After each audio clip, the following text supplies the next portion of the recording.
What about steroids? They're great. What? Am I allowed to say that?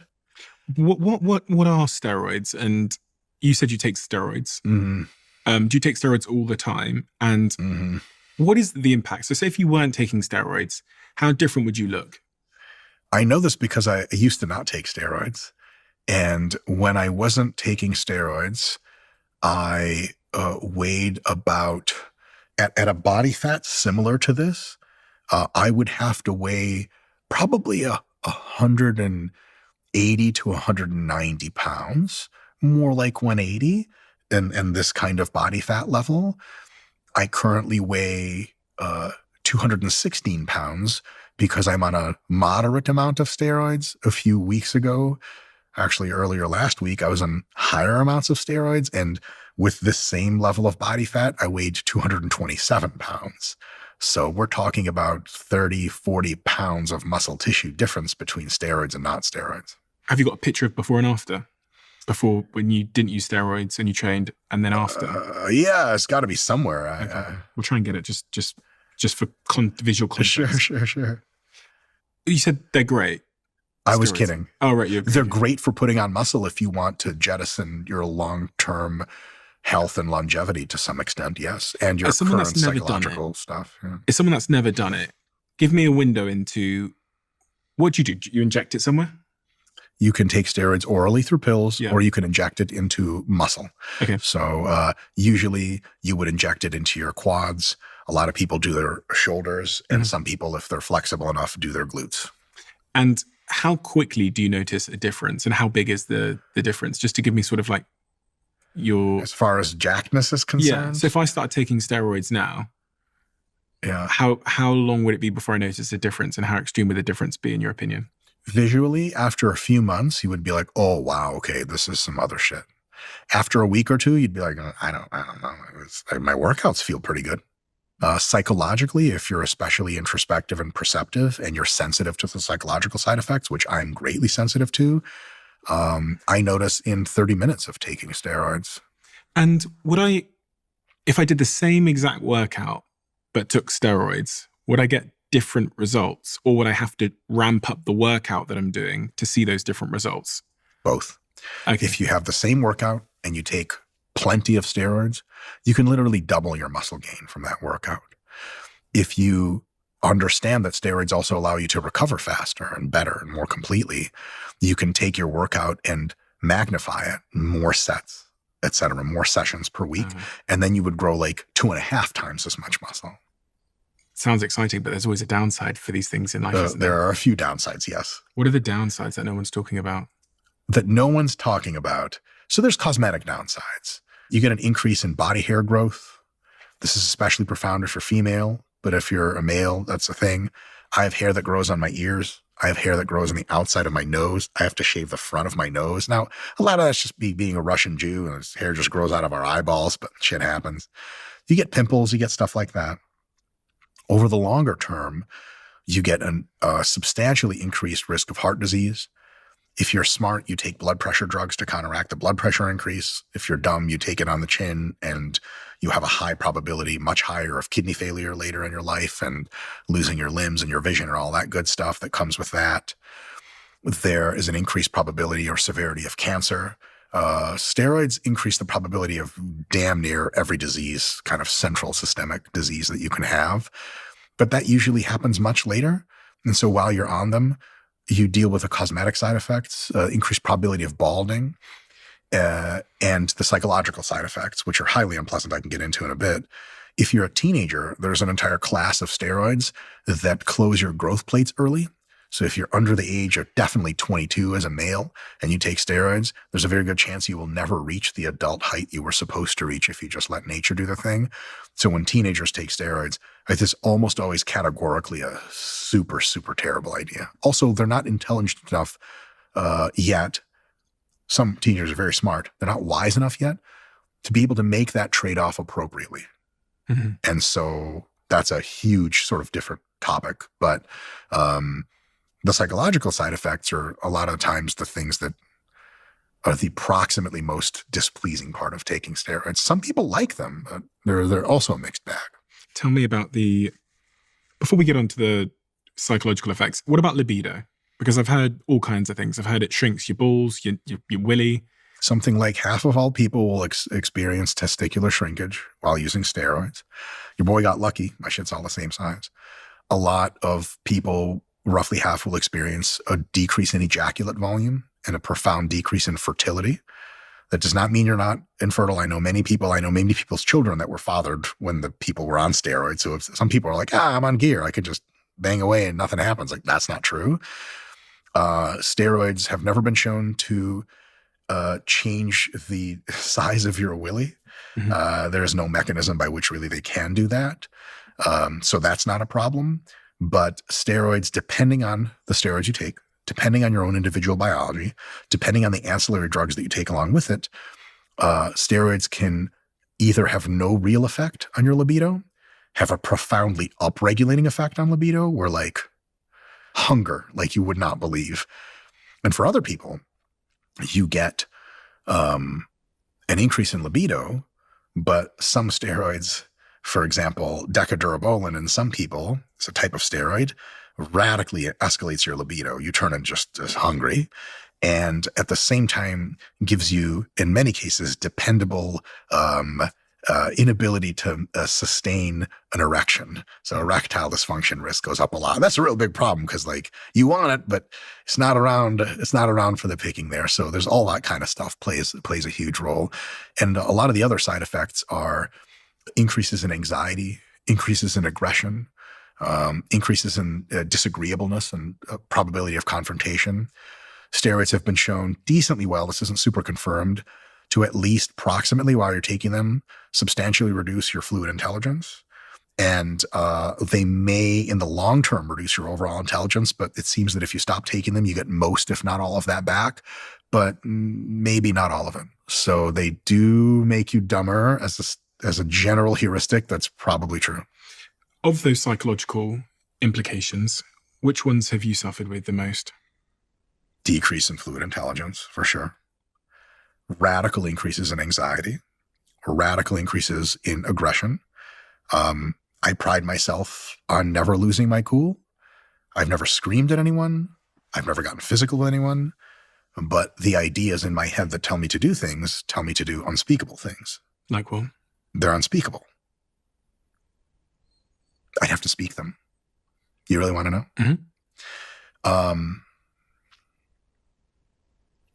I'm also fucking weird, so just remember that. No, we're all a bit weird. Most people probably don't have this severity, but I'll read a comment on social media directed at me, I guess, about me. And it's from like, nameless, faceless profile.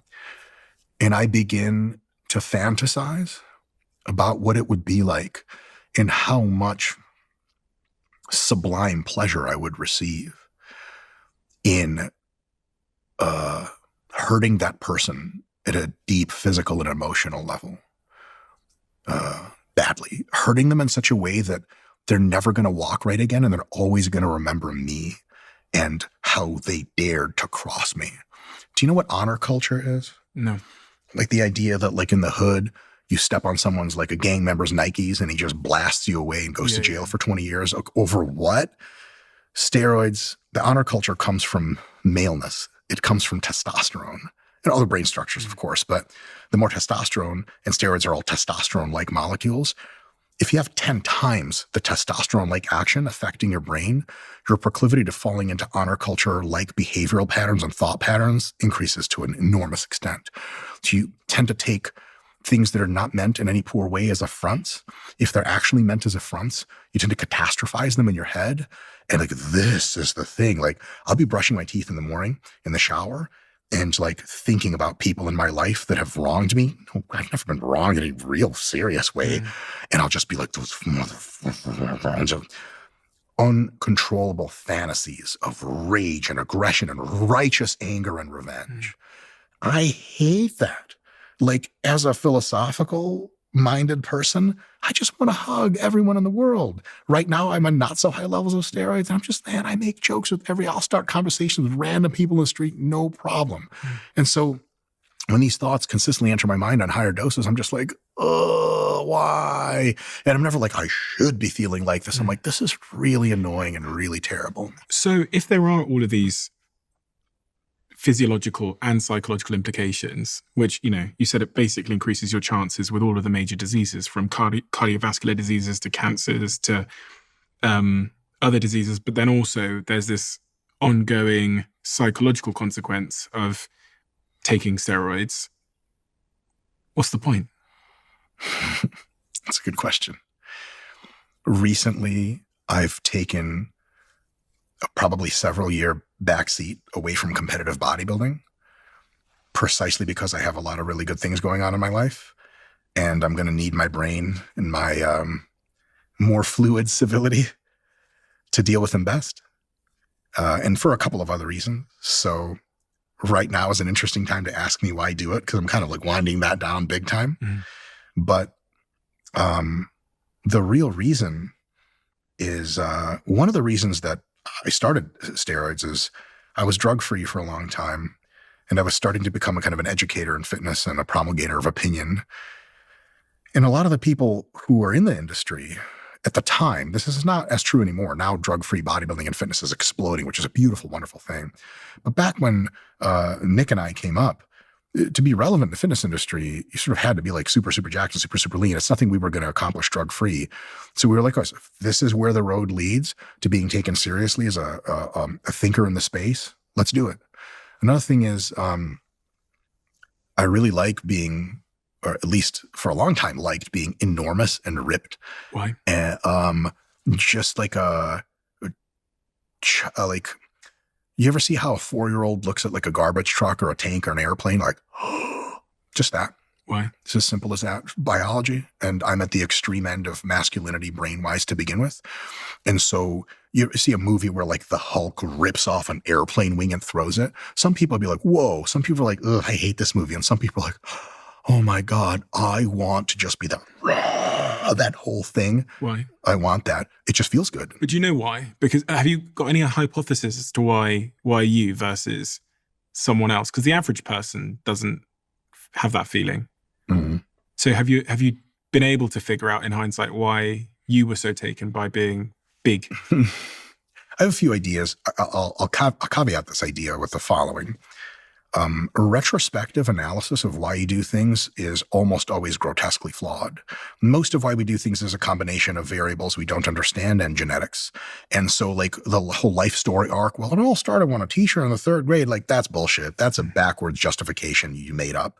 So the following statements are backwards justifications I'm making up as just tentative, very not sure hypotheses. Here's a fun story. This will be fun. When I was small, young, my dad would wrestle with me a lot. And he would always let me win in the end. It was great. He's a great person.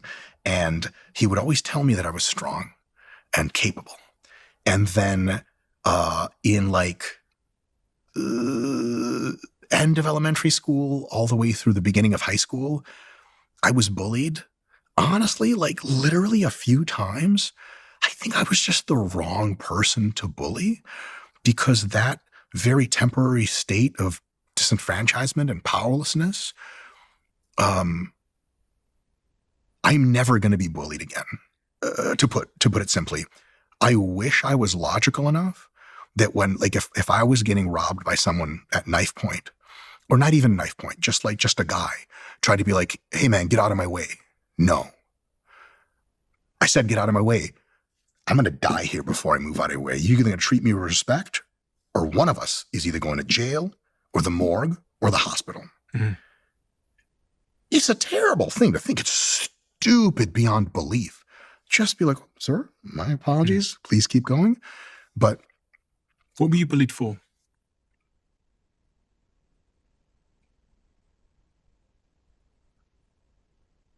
Nothing.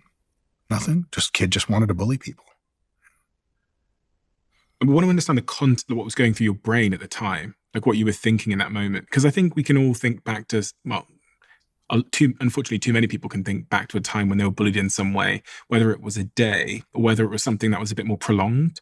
When it started to embody that sort of pain and shame and that feeling of I'm different from these other kids. Some of my best friends have talked of, they've been to therapy and their therapists have, I think, figured out through some of that retrospective analysis, which obviously a lot of the time isn't accurate, that much of their adult behavior today correlates back to an early experience in such a way where they were made to feel a certain way in that social environment where we're so sort of formative. Yeah. How did it make you feel? I felt scared. And I felt like I wasn't brave enough to stand up for myself. Later, I began standing up for myself, and that felt very nice. But I felt like I was out of control, and a part of my brain that I didn't consent to made me frown and dipped my head down for me. It was almost like musculature in my neck just deactivated. It's an ancestral mechanism that everyone has. Kids all the way up through teenagehood and adulthood sort themselves, male children, into dominance hierarchies.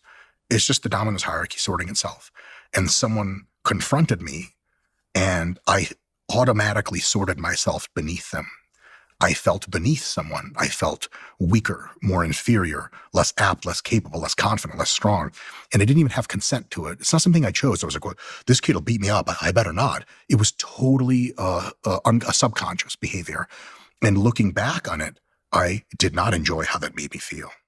If you love the Diary of a CEO brand and you watch this channel, please do me a huge favor. Become part of the 15% of the viewers on this channel that have hit the subscribe button. It helps us tremendously, and the bigger the channel gets, the bigger the guests.